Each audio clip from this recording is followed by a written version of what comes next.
Hello, everybody, and welcome to the Wine with Jimmy channel.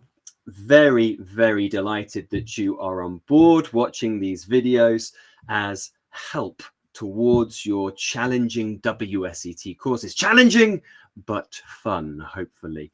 And we have a really exciting series here that we are looking at in terms of the theoretical help, the aid towards understanding the examination of the Diploma D3. And I have a special guest for this video to help me go through the finer points, to have a real good discussion about the key command verbs, timings, all those kind of things. It's Mark Pygott. Hello, Mark. How are you?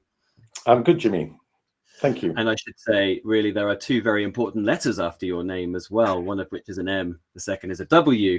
Mark, it's really great to have you on board. We've become recent friends, not actually meeting in our native country, but in the US, of all places, in New England, where we share a commonality in terms of teaching for the fantastic Commonwealth Wine School. So, Mark, born in London, but I believe raised in Yorkshire. That's correct.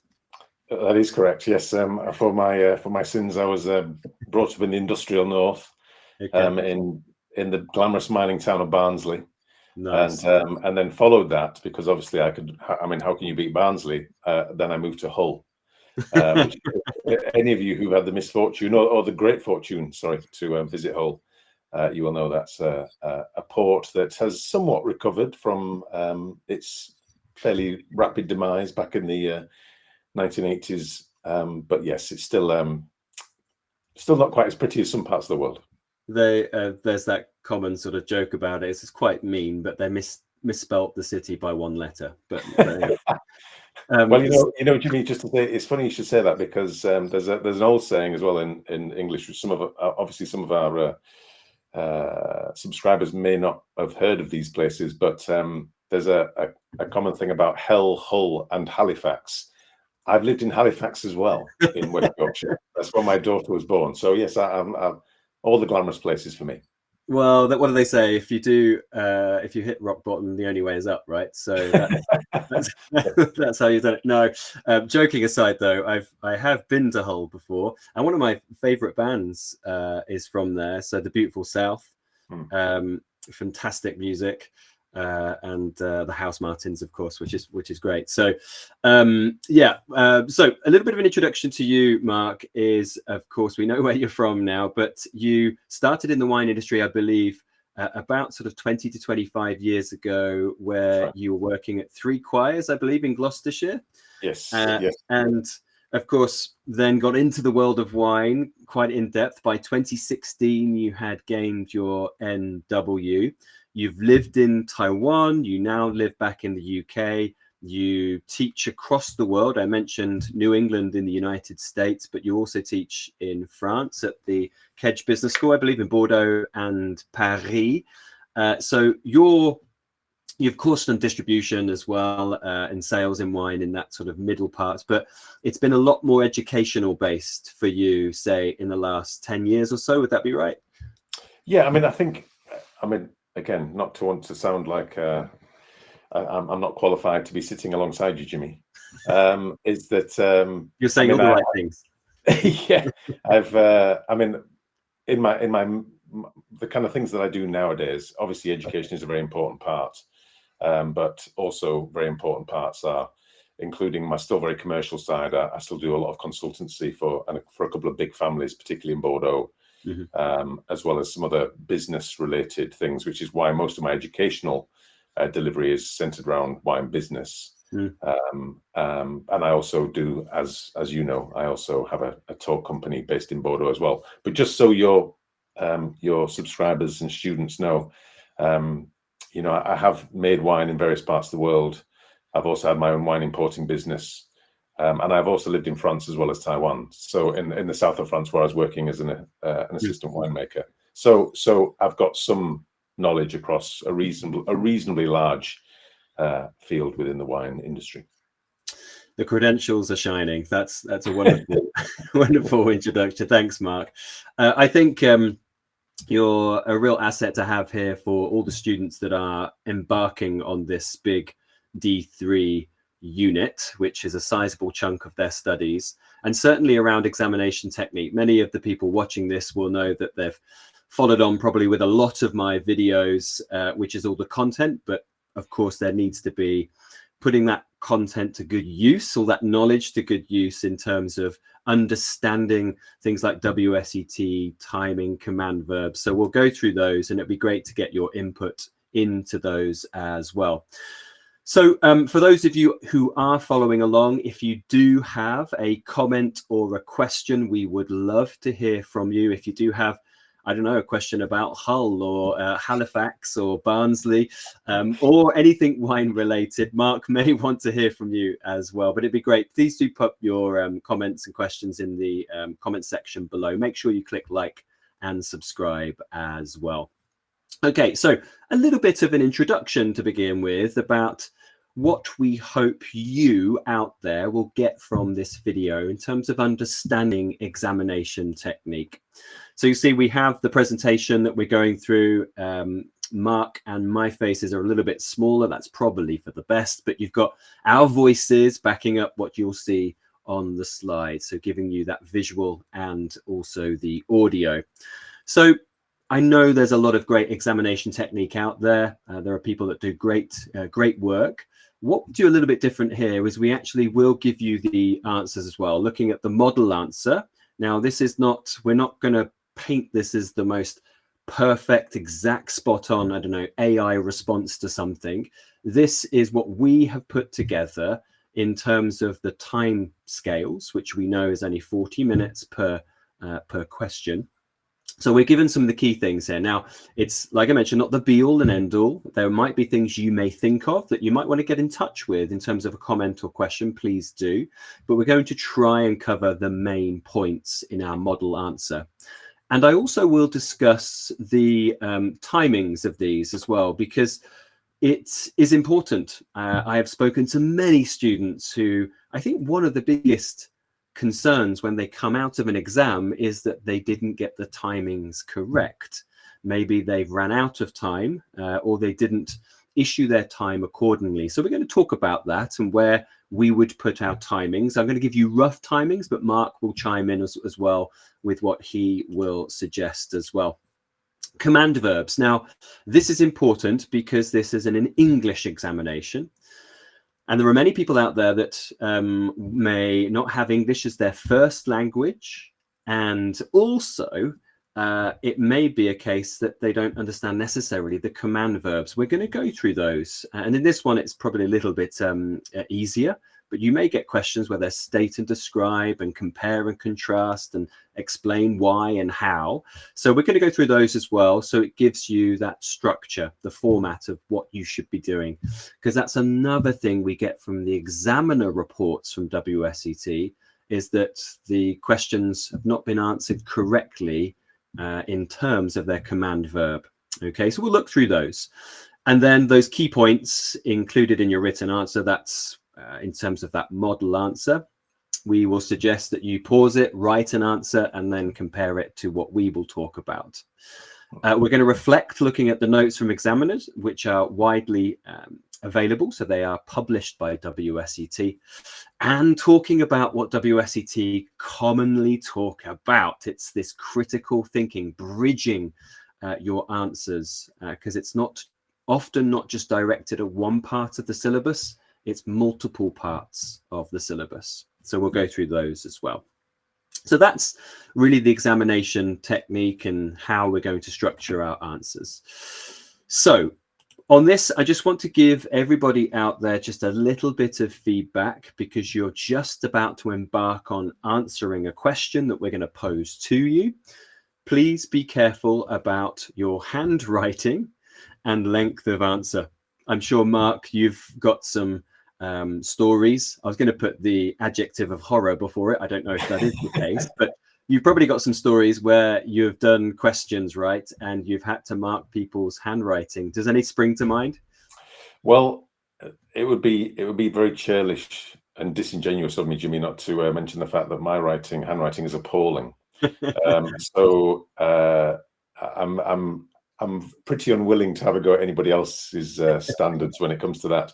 But there is no doubt. I think that the key thing to remember when you're a student doing anything, but especially when you're in an exam setting under time pressure, that one of the first things to go can be the standard of the legibility of what you are writing. And just remember that if you think you've got any difficulty in reading your own writing at all, then the examiner is going to really struggle. And also remember that the examiner is not just marking your paper, they're marking lots of other people's papers too. And the examiners are human, even though probably if they don't give us the grade that we want, we don't like to think of them as human, but they are human. And if you make their life difficult when they've got another 50 papers to mark, I think it's understandable to expect that they may lose interest in your paper maybe sooner than you would like. So legibility is a key thing. And I think you're exactly right to bring that up, because they're not just marking a single paper, they're marking multiple, and therefore they have right in front of them reference points, don't they? They have reference points to say, well, this handwriting's not as good, it's not up to a standard. Here is a standard across the board from my sample. And if they suddenly see something which is like, well, what is this word? What are they writing? Then, of course, it can be a big problem. So handwriting is important, and length of answer as well. They've mentioned that there is 40 minutes per question, and really you should be writing, I think people say sort of minimum 2 sides of A4, but hopefully beyond that. And I think what happens, Mark, is that maybe there's a 3-part answer like the one we're going to talk about in this question coming up, and students have selected that. They've gone, oh, I know how to answer this A, I know how to answer B. They get to C and they've maybe ran out of time, or it's their weakest point, and they end up writing maybe 2 paragraphs. And of course, that's really where problems will entail, of course. So I think I've spoke to some examiners as well. They do look for the magic 2 sides in length as well. So I don't know, maybe people can write in extra big letters or something like that to fill the page. I'm joking, of course, but we do need to sort of aim for that number. I think it's very important. And Mark, I wanted to pick up on what you said. Legibility, yes, but practice handwriting, because I think I'm right in saying in the States, when you go through all of your school and college now, they don't do any more handwriting. Maybe some people can comment out there. In terms of examination format, it's not done via that format now. I know it still is in the UK for some, but it may be that you are not up to speed and comfortable with handwriting. And it might be that you will get, cramp, it'd be very difficult for you to continually flow, and your legibility then decreases because you don't have much practice. So it's very important to practice handwriting these questions out. Okay. Now, maybe if you are visual and you like thinking about it in terms of through computers and AI and so on, so be it, but make sure you do this handwriting prep. What about you, Mark? If you were to do questions and examinations now, would you think you would struggle in terms of handwriting? Yes, undoubtedly. I think that but what you're saying about practice full stop is the key here, Jimmy, anyway. Whether it's about timing, whether it's about practicing your handwriting so it remains legible throughout. I think that the idea of practicing like you're going to act on the day of the exam is absolutely key. I think too many people, they do lots of work, they're happy with, they read all of the textbook. They do lots of other side pieces as well, including obviously with your excellent work, and forget that having all of the knowledge in the world can leave you still floundering on the day if you haven't practiced writing essays in a period of time that is you're going to be faced in the exam. And so when you talked about being 40 minutes for this question, Jimmy, or even dividing this up if it's divided between 3 parts, is that A, practice doing that, B, on the day plan. I think even though you've only got 40 minutes, 5 minutes of planning, So what is going to be in my paragraphs? Well, how am I going to what's going to be the headline statement? What's the point of each paragraph? Really helps make you answer the question more fully and more completely. And it also highlights very quickly if they can't do, as you just alluded to, Jimmy, if the student can only do 2 of the 3 parts. And if you plan it, then you realize that actually maybe I shouldn't be doing this question in the first place. And it gives you the opportunity to move on. The feedback from the examiners is key here. And they say very clearly that if you answer 2 parts of a 3-part question really, really well, a merit or a distinction standard, that might get you across the line in a pass if you stumble your way through the 3rd part. But you're really taking a risk there. So, doing a bit of planning, thinking about how you can truly answer the question is essential. Yeah, absolutely. Planning that 5 minutes. Most people agree that 5 minutes is kind of the ceiling for that plan, but that should be enough time. And choosing the right question is very, very important. I think wine is romantic, and it's quite easy for us, if there's say a list of questions, and if I suddenly see a question on Jura, which I am absolutely obsessed with, then I'm going to go into it. But if I don't actually read the detail, it might be that part of that question I can't answer correctly. Maybe, I don't know, it's about the economics and marketing, which I haven't focused on so much with Jura. And I get to that point because I've just been enamored by the question initially. And of course, the last point will not be answered well. So absolutely right. Take some time to select the right question according to your knowledge. And can you answer the whole thing? Okay, let's move on then to our question, Mark, which, my goodness, when you look at the top and it says Pinot Noir, one of the most interesting, romantic again, grape varieties out there, but exceptionally challenging. And as a producer of Pinot Noir in your past, and I know currently making Pinot Noir here in the UK, there is so much that can go wrong with producing Pinot Noir. So we are going to talk about this question here, which is fairly broad, fairly sort of, it's got the point to it, but it's a generic sort of why question. So why, and I've bolded that as our command, are the following regions listed A, B, C suited to the growing of Pinot Noir? Okay, so we are talking about everything to do with grape growing.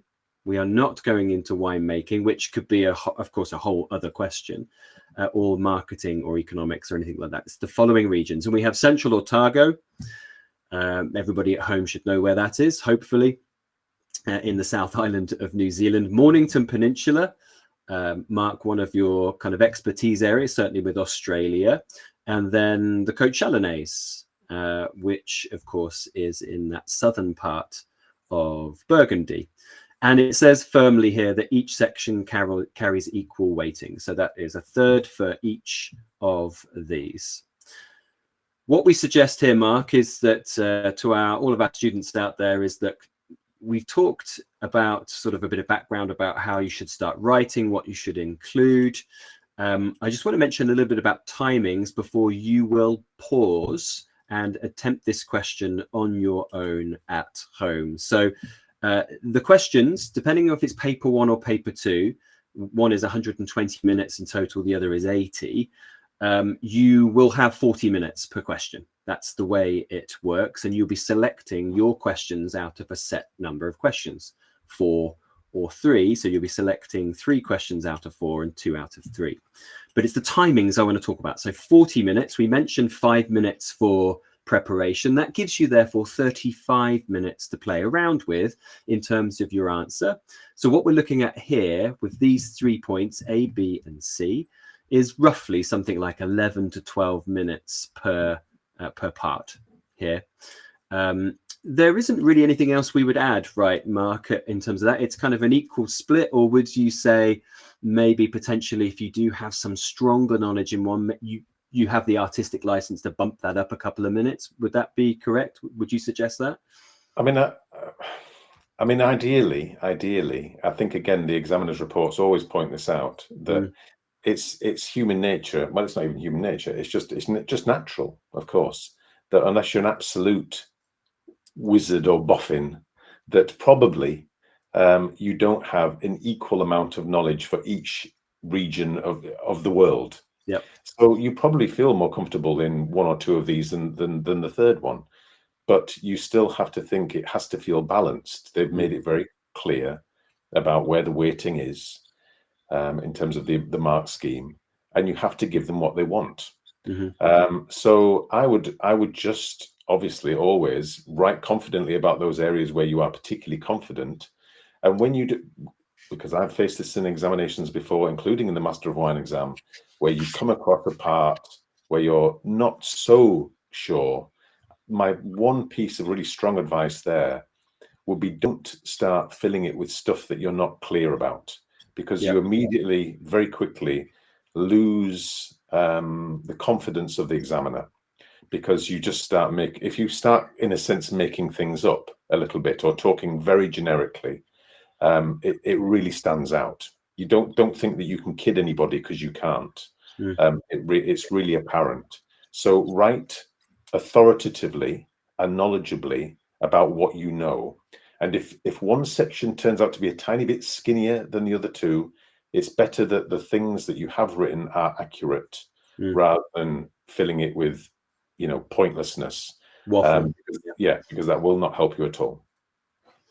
I remember that was being a geographer and geologist. So I did geography at university, and it was one of the key things. Geographers are quite well known for waffling and just sort of hedging bets. And it was one of the key things that was drummed into us, that you actually do need to be specific. And it's real good feedback to take on board. So everybody at home, if you want to sort of play along with this structure that we're doing, of course, you can now pause the video, have a go at writing your answers. Time it, please, because you have 40 minutes. And think about how long you took per section. It will feed back into the conversation we just had, and make sure you do that planning 5 minutes. So go off and pause, come back in a second. Okay, so Mark, we are going to look at some examiner's notes, which are kind of generic about this question to begin with. Then we'll go through our answers of each part, so A, B, and C, and then look through examiner's notes, which are important to each of those areas. So here you are for the general notes for the examiners. Now there's quite a lot of wording up here, but we wanted to give you the correct examiner's notes. So we've included everything we can up here. So here we have Mark. Now you've had a chance to read through this a couple of times, haven't you? So what do you take from these examiner's notes, the general examiner's notes, to begin with? I think the key thing again is that this is a question about Pinot Noir as well as the regions in which it is grown.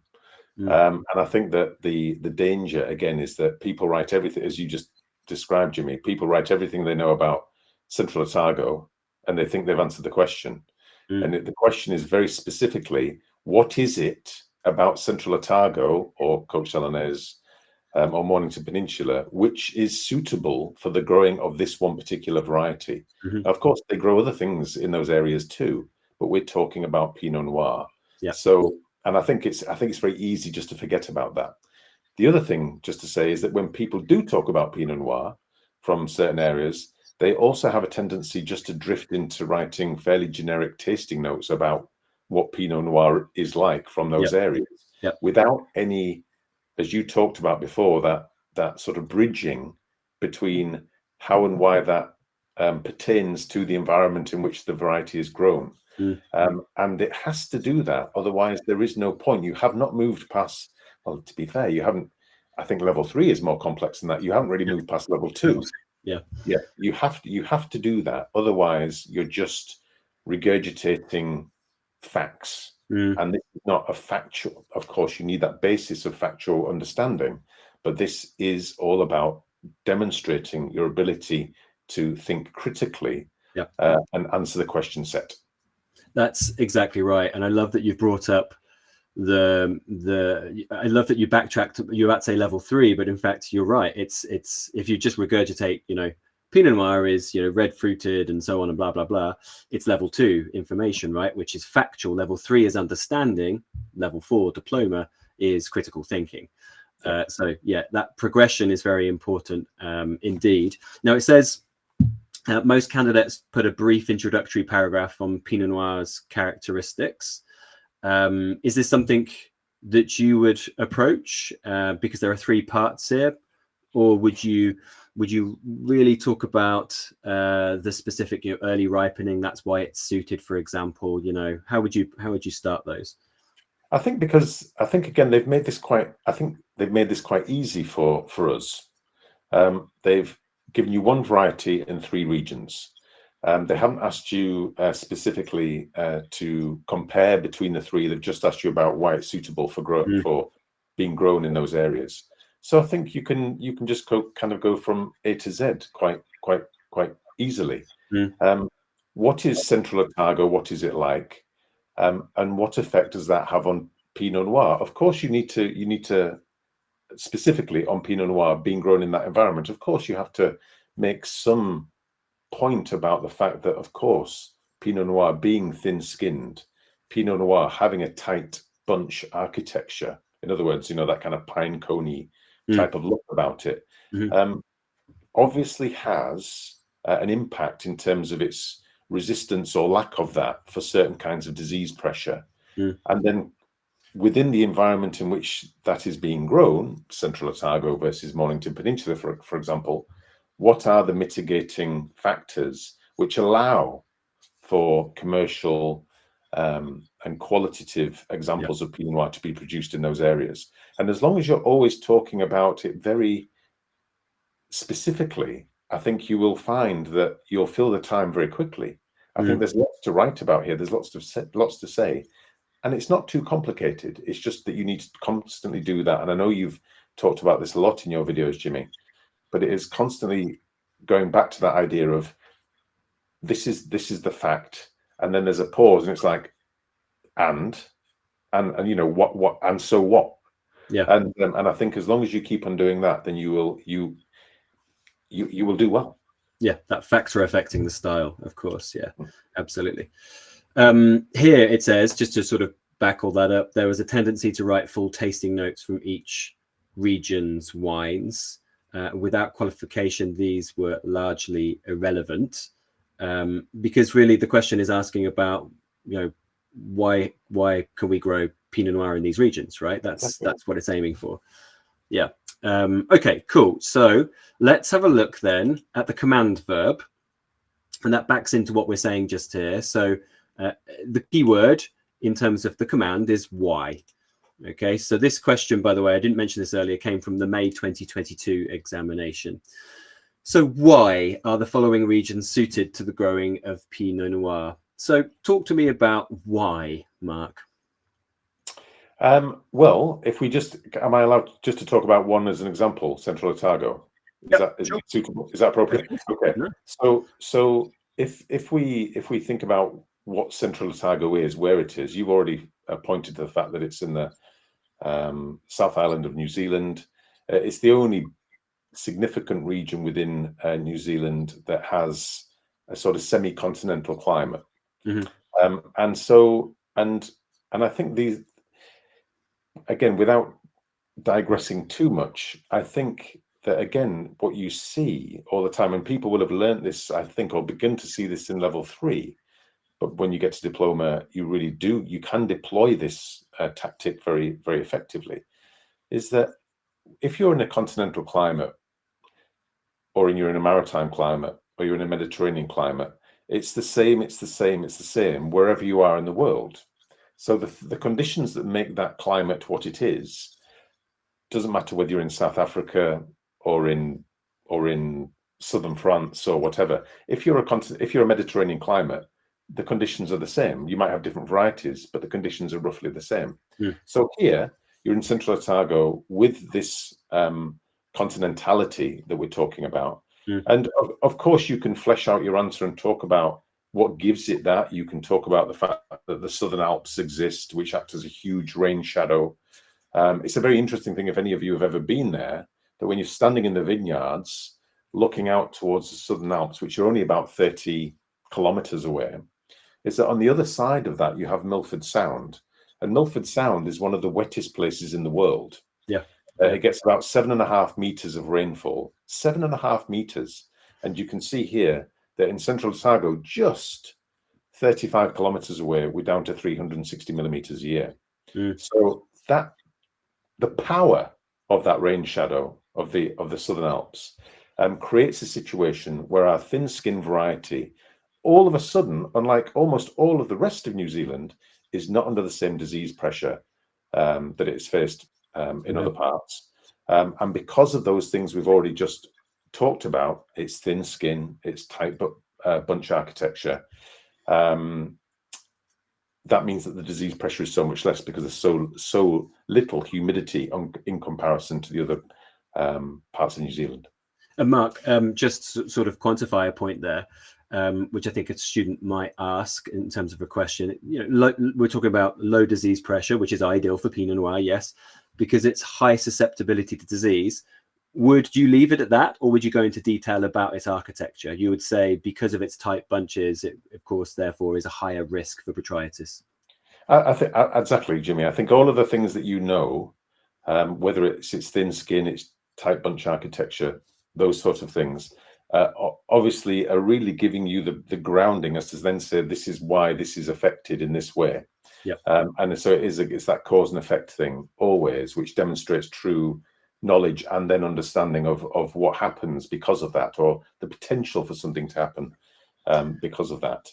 And I want to really highlight that for everybody watching out there, because we're trying not to overcomplicate what we're putting on the slide here. So of course we would expect you to indulge to describe what Mark just mentioned in terms of that cause and effect factor and style, etc. So I've just put high susceptibility to disease, but you will need to have in your knowledge the toolkit to answer that in a bit more detail. So we're being a bit more succinct here, but you'll need to be a little bit more in depth. So so really talking about its continentality, early ripening for Pinot Noir is quite a key thing, right? So latitude would be important. We are at what, 46 south, and I love the fact that if you just go down to Dunedin, which is right on the south coast, this is where a lot of Antarctic expeditions will set sail from. And that's crazy. That gives you a real understanding in your brain that this is going to be an area which is fairly cold, and it needs those long daylight hours to go through it. Anything else would you, I mean, there's a list of things there, Mark. Are you happy with what's written up there, going through them line by line? I think generally, I think in terms of altitude, there's always you know as you've talked about, Jimmy, today, that there's a kind of romance about wine, which also can mean that it's just a story, which lacks some science. Yes, and I think that what I like to say that there are caveats to lots of things, but there are also some generalities which I think it's fair at this level to dwell within. And so I think when you talk about altitude and about the fact that we've got some areas here, I mean, if you take somewhere like Gibbston, which is the highest area, then you would expect out of those subzones that we have, then you would expect that to have, I don't know if it does truthfully, but you would expect it potentially to have, you know, the widest in terms of diurnal range from the coolest part, 5 o'clock in the morning in summer or in early autumn, through to, you know, obviously the hottest part of the day at 3 o'clock in the afternoon or 2 o'clock in the afternoon. And again, remember, it's asking about the suitability of an area for the growing of Pinot Noir. And always remember, when we talk about Pinot Noir, why is it that so many people are so fascinated by Pinot or the romance of Pinot? It's because of when it's at its apogee, and I think if we're being honest, its apogee is in the greatest, few villages within Burgundy. When it's at its absolute apogee, what does it give us?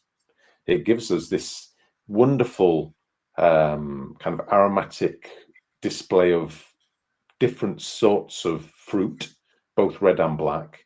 It has this beautiful kind of filigree-like acidity.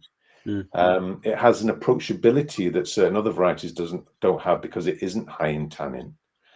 And so when you're talking about the suitability of Pinot within a given area, talk about the fact that, you know, the thing that we're after in Pinot is possible here because of exactly that. That high diurnal range means that those things that get destroyed by heat, aromatics and acidity, are protected in this kind of growing environment. And those are key points. Those are absolutely fundamental points to being able to produce Pinot Noir of genuine quality. From my point of view, and it's maybe slightly controversial, but I think a lot of Pinot produced around the world is boring because it's just alcoholic fruit juice as far as I'm concerned. And what you have here in the best examples of Central Otago is you have that retention of acidity and therefore tension in the wine. You have a real range of aromatic complexity. And that's what Pinot is about. If you grow Pinot in warmer conditions, I always remember, sorry to digress slightly, Jimmy, forgive me. I always remember... So we can always edit this out, so it's fine. being in the Yarra Valley and in Australia, and somebody saying to a winemaker saying to me about a neighbor who planted some Pinot on a north-facing kind of slope within the Yarra Valley, and he was saying, why has he done that? Why has he done that? Because all you will end up with, yes, you'll end up with ripe fruit, but it'll just make a red wine. It won't make Pinot Noir. In other words, you'll get ripe red wine, but all of the things that make Pinot will have been destroyed by being, you know, facing the sun. Because remember, we're in the southern half of the world, and therefore facing north is the warmest part of any vineyard. So just to bear that in mind. You were talking, Mark, a little bit there about the altitude, and then you mentioned you gave an example, which was Gibbston being the highest and coolest. Now, I know the examiner's notes, which we'll go through in a second, talk about this, that the best examples included conversation around the subzones in Central Otago, which of course is really specialist knowledge, and that is what we're trying to achieve when you are getting the diploma. Would this be, because you mentioned at the start that this is actually quite an easy answer, it's just kind of A to Z, you know, bish bash bosh. Yeah. Would you include the subzones something at the end? Or, as you mentioned just then, you were talking about the altitude, wide diurnal range, and therefore giving Gibbston as an example. Is that how you would approach it, sort of smattering the subzones in with the whole bulk of the answer? I think anything that you say where you can bring some color and real life example to it adds significant weight and adds significant authority to your answer. So I don't believe, just to be very clear, I don't think you need to mention Alexandra, Gibbston, Bannockburn, Cromwell, Bendigo, and Wanaka in your essay that you'd be writing in the exam. The point is to make a point. And if you're saying that altitude is important and that the diurnal range is important, and you can back that up by using one subzone, that's a brilliant thing to be able to do. Equally, if you're talking about the either warm or semi-arid conditions or the warmest areas, because you want to just say something specific about how the styles within this particular area can vary somewhat between sort of more broad-shouldered, kind of bulky style Pinots, darker fruited Pinots with something which are a little bit more ethereal, then maybe you want to talk about some of those hotter areas, such as Bendigo or Alexandra. And again, just mention one of them. You don't need to talk about all of them. You just make your point very succinctly by mentioning one or two. I think that's so important, isn't it? Because I think one of the biggest pressures that a student bestows upon themselves is that they must know everything. And then they get into this rabbit hole of trying to remember every fact. They're going in, you know, I need to remember every little village in the Mosel, you know, and they're going through all that, you know, and then they're forgetting actually. And I reckon that's where most people then start to answer the question incorrectly, because they're then focusing on just trying to relay all of their factual knowledge.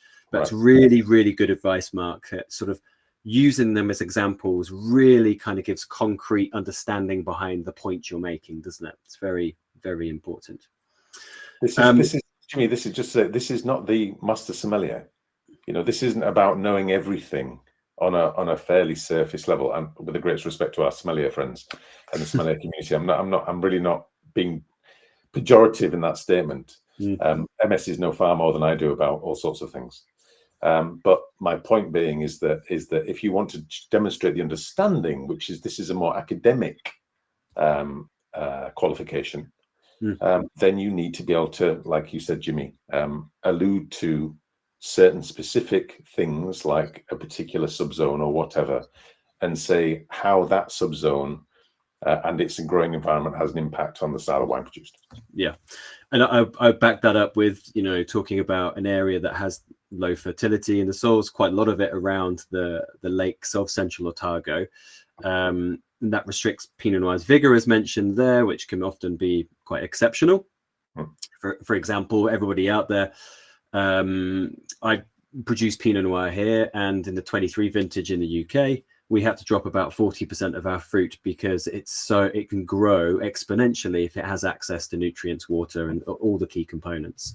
And then also something we mentioned about critical thinking, Mark, in that point in the middle where it says the various clones of Pinot Noir, having understanding that Pinot Noir is a historically important grape, which is of course mutated over long periods of time to have various clones. You don't have to start listing all the clones available, but you could talk about that clonal diversity and then how grape growers are exploring that in terms of aspect, in terms of altitude, in terms of geology, right? Is that something you would include then as well? I think, again, and with just being completely transparent and honest, there was a time when I knew a lot of Pinot Noir clones, and I've forgotten a lot of them because I don't work with Pinot anymore in terms of either any bits of winemaking or and I'm not studying at that level to know all of those clones. I mean, you'll know a lot more than me, Jimmy, because you're growing it and working with it every day. But I think that clearly for the exam, again, I find viticulture fascinating, and I think that if you really love wine, and when you talked about, again, the romance of wine, if you really find wine, you know, fascinating, as I know we do, then understanding that having different clonal material does have a significant impact on, I suppose, on the palette of things that you can add to your kind of masterpiece that you're trying to make, and therefore there are certain areas in the world or certain parts of a given region which are much better suited to certain clones than others. Yeah. And if you have even, again, just one example of that, where you know that in, you know, I don't know, some famous estate like Ripon in Wanaka, they're doing X with a certain clone, then mention it, because again, it gives your answer so much authority. And you just think about how many people, how many other students will be able to do that. Not many. So you will stand out. You will stand out immediately. And it's all when you're writing exams and when you're being marked. Trust me, I've marked a lot of exam papers, and you want to see those students who just give you that extra 1 or 2% of something interesting. It's very hard not to give them a good mark when they interest you. I know there's a rubric to follow, but it's very hard not to look favorably on a student who sounds like they care and sounds like they know what they're talking about. Yeah, and that shows either research or experience, and then that ability to communicate those finer points. Thank you for bringing that up, because I think the question I just posed to you around that was fairly vague, but then you streamlined it by saying, actually, the question is saying why are the following regions suited, you know, and we need to be a bit specific that, you know, certain clones can be grown in these conditions that are specific to the central Otago. Okay, I think we've answered that quite well, just in terms of what the examiner said in a very short paragraph here, Mark, is that most successful is just in interest sake, out of the 3 that were listed, Côte Chalonnaise, Mornington Peninsula, and Central Otago, Would that be what you'd expect, the most successfully answered out of those three? Just interestingly, in a quick answer. No, I think so. I think from a global perspective, and we think students are from all over the world. People have heard of, I mean, obviously all students doing diploma have hopefully heard of Burgundy.